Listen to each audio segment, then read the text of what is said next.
This is Sarah Mack and welcome to Creative Magic Club. Together, we'll discover inspirational stories of creative entrepreneurs living out their dreams, doing the work they are most passionate about, and building wealth in magical and fun ways.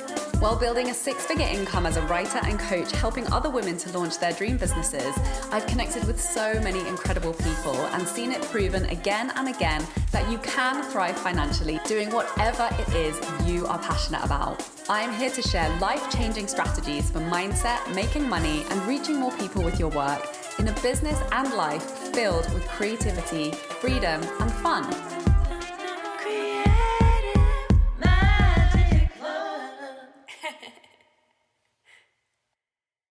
Hi, Sarah Mack here from withsarahmack.com, and I cannot believe it. This is my 100th episode of the Creative Magic Club podcast. I am amazed at myself, at my team, at all of you who are listening. This feels really huge and momentous. So I wanted to celebrate with a particularly juicy topic for you today, which is how the patriarchy is cock-blocking your financial health and how to stop it. And I'm in the middle of writing my book, all on my journey of transformation with money mindset. And I'm about to relaunch Create Money the Fun Way, which is my OG, the most powerful money mindset program I've ever created. And I'm just creating so much content around this at the moment because this is truly my passion.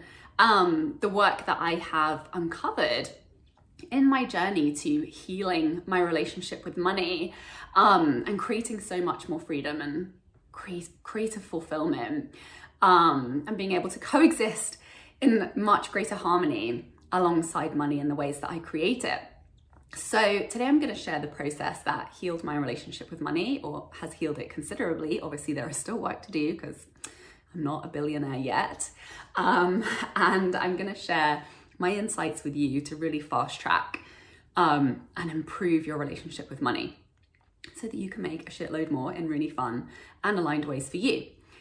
So why can money feel hard? Namely because of gross emotions that exist in our relationship with money.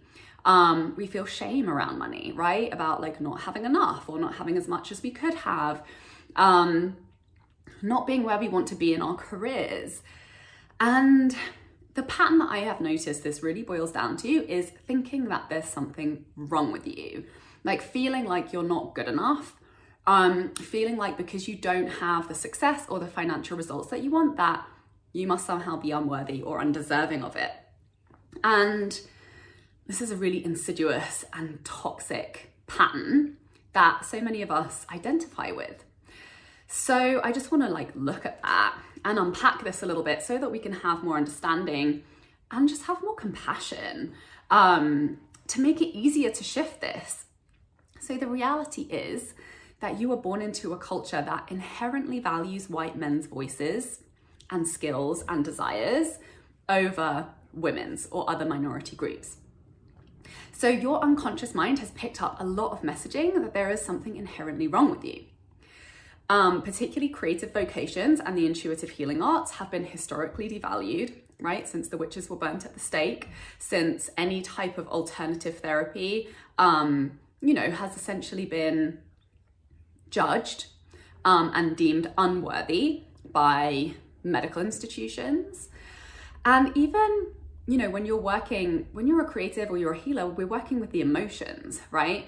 And emotions are unseen and they're subjective. Therefore, they're very hard to study, to name, and to categorize. And so they've been devalued by the academic systems that certify, validate, and really dictate what's valuable in our society. Because it's harder to do that, right? This is the feminine versus the masculine linear naming, hierarchical approach to life, and the feminine, intangible, creative flow, mystery, energetic aspects of our existence. So also, because women have historically been seen as second-class citizens, women's bodies, especially women of color, who are a subset of that group, which has experienced more oppression, has been studied less by medical researchers. And so there are more prevalent health conditions that affect women's bodies that do not yet have adequate diagnosis or treatment. As somebody who has, experienced an autoimmune disorder, and I know so many women who are experiencing, the spectrum of the ways that just these emotional patterns have been affecting our health and have been physicalized in our bodies. And when we actually look, something that I found so interesting is that an autoimmune disorder is where the immune system is attacking itself. And I see this pattern in our mindset, and particularly in our perceived identities around money. So in a culture where the groups that we identify with have been devalued, then we inherit and constantly digest beliefs that we are not good enough, that there is something wrong with us because we are not, we don't look a certain way, or we're not a certain gender, that we are not capable because we do not fit into the world that was built setting up one particular group for success and leaves the rest of us out on the sidelines trying to figure out how the hell we fit into it. So, combining these are the self-judgments that we're constantly regurgitating, that we have taken on as our own just because that's like the air that we breathe in the system structures, belief systems, in the societies that we were born into. So it's undoing that self-judgment. Like, we are judging ourselves because we have been judged. And that is something, it's like our internalized misogynist. It's the patriarchy that lives within us in our mindset. And then you combine this with a practical lack of education around money. Because historically, men would take care of money and the finances because women fell under the category of property. Right? Like, this wasn't that long ago, like maybe 100 years. Women have not, have only been very recently in human history been able to vote and been categorized as people who have agency and who have valued opinions.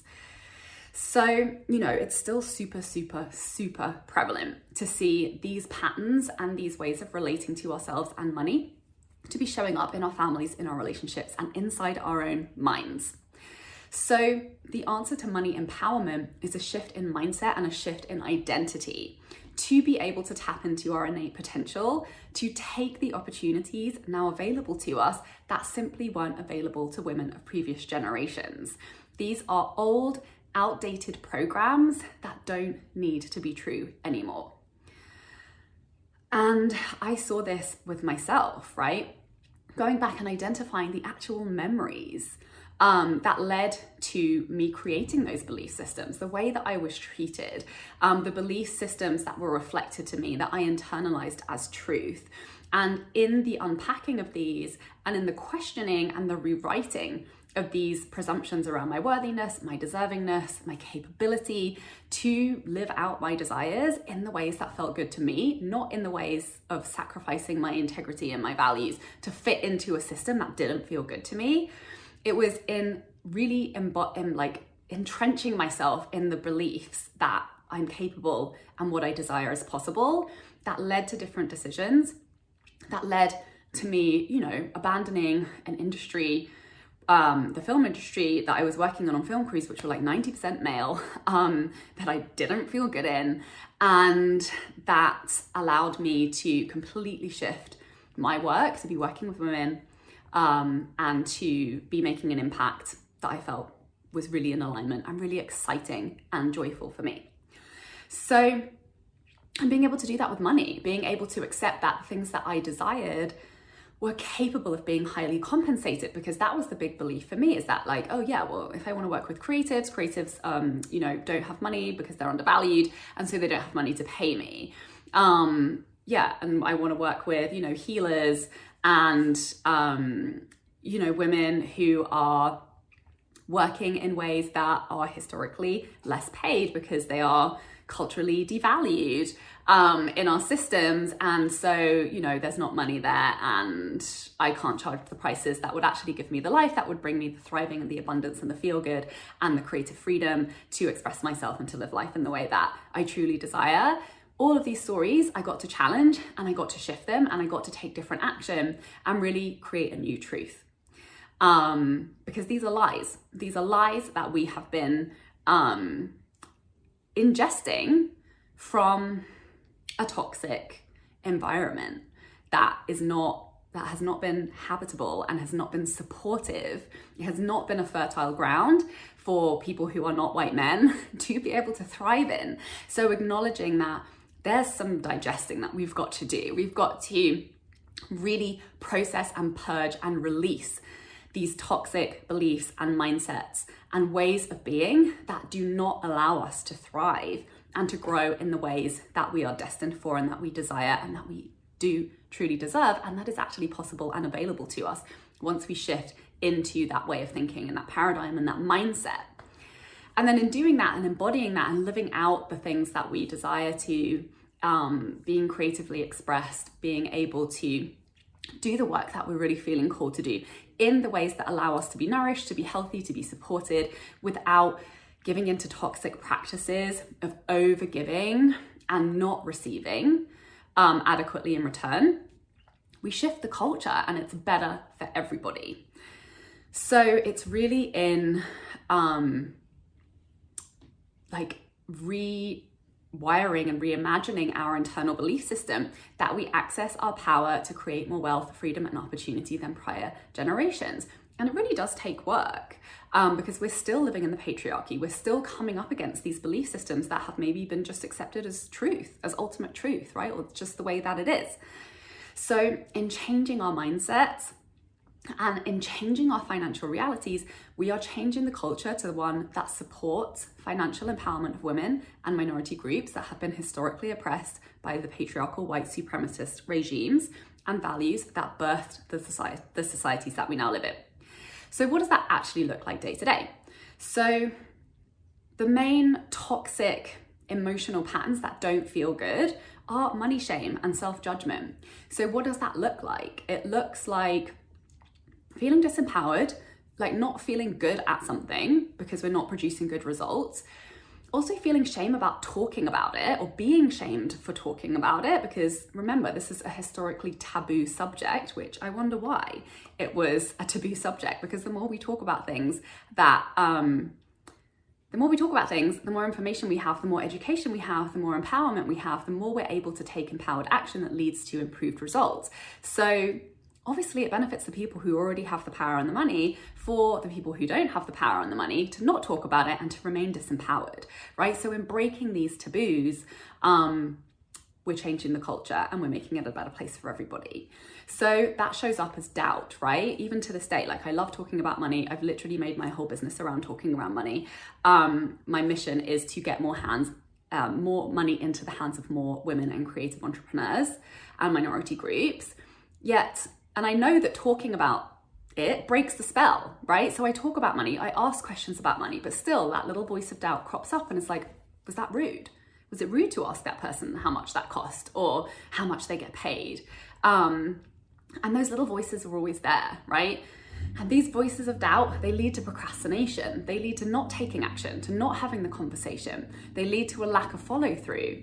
And it perpetuates this pattern of prioritizing other people's projects, needs, and desires over ours, which is overgiving, which is how we've been conditioned to serve and support society, aka men, is by giving and supporting, right? And putting our needs and priorities as second, which shows up as not asking for what we want, income-wise, rest-wise, support-wise, opportunity-wise. It's really about asking for what we want, but asking that of ourselves first and starting to give that to ourselves first, which it looks like having boundaries and saying no and carving out that time and space to nourish and grow the things that we desire to experience and to be nourished by in return.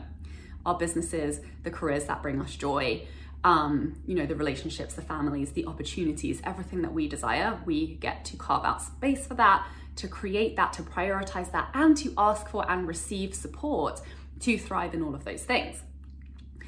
So we must identify these patterns and these thoughts and these emotions and purge them and release them.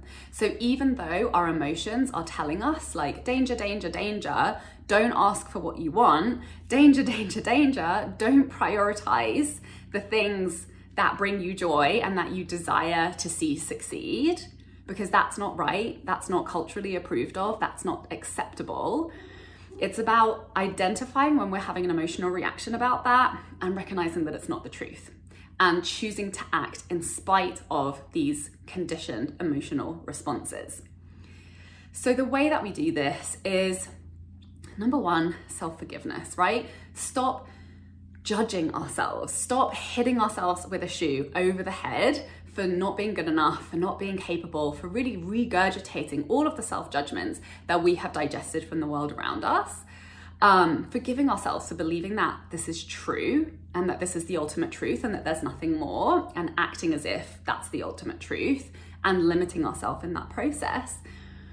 And in doing so, we empower ourselves to take self-responsibility, to take action in line with a belief system of possibility, where we get to give to ourselves what it is that we desire.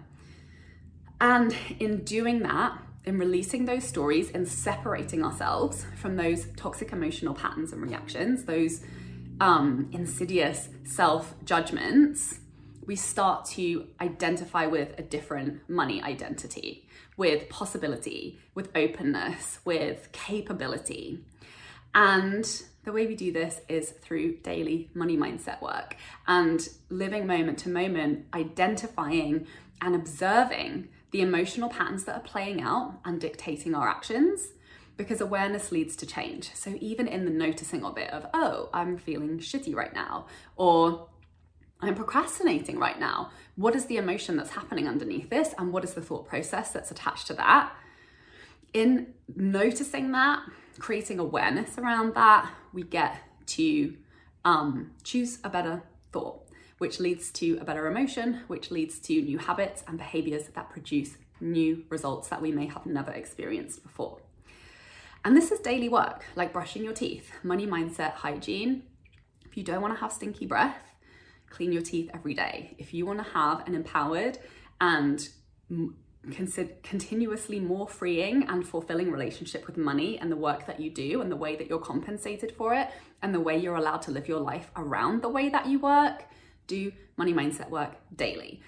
So are you doing this work daily? Are you bringing that awareness? Are you bringing that reflection? Are you naming and noticing the emotional patterns that are coming up for you? And are you noticing and detaching the stories that are underneath that and really doing the work to recondition to stories of possibility? And you will know when it's working, when you're making more money, doing the work that you love. You'll know when it's working, when you're making less and less and less sacrifices. You'll know when it's working, when you have good health, when you feel well rested and in balance with your life, your creativity, and your authentic desires for self-expression in your life. And really, that's exactly what this work has done for me, and that I continue to work week after week after week to continue to make the shifts that bring me more wealth and abundance in ways that feel better and better and better, that bring me more and more freedom and self-expression and alignment and enjoyment and fulfillment. This is the work that unlocks it all, which is why I'm so excited about the free series that I have been sharing this week, that I would love to invite you to jump into and watch. It's called the Creative Cash Flow Accelerator. It's a 3-day free training series to clean up anxiety and feel wildly romantic and free in your relationship with money. In day 1, we did a big money cleanup. So I shared a process with you to identify and clean up any lingering shame, judgment, or anxiety in your relationship with money so that you can shift that to make peaceful and empowered money-making decisions that bring true wealth in whatever way that looks like for you. Day 2, I shared a money forgiveness ritual where that will really allow you to shift any of that stuck energy that you have just been regurgitating, and to clear the way to reconnect to your true desires, and really a sense of possibility to actually start taking action that allows you to create that and to master receiving the things that you desire and the money that your dream life requires, and to give yourself permission to step into that possibility and to make it real. And then day 3 is a total money identity rebirth, where we completely transform your identity and cultivate a new relationship with money that's supportive, that's consistent, that's peaceful, harmonious, and wildly romantic, and get rid of those shitty self-judgments that we don't need anymore. So I'm gonna drop the link for that in the description and the show notes. Please go and sign up for it. You can check my social channels. I'm sharing it all over there as well.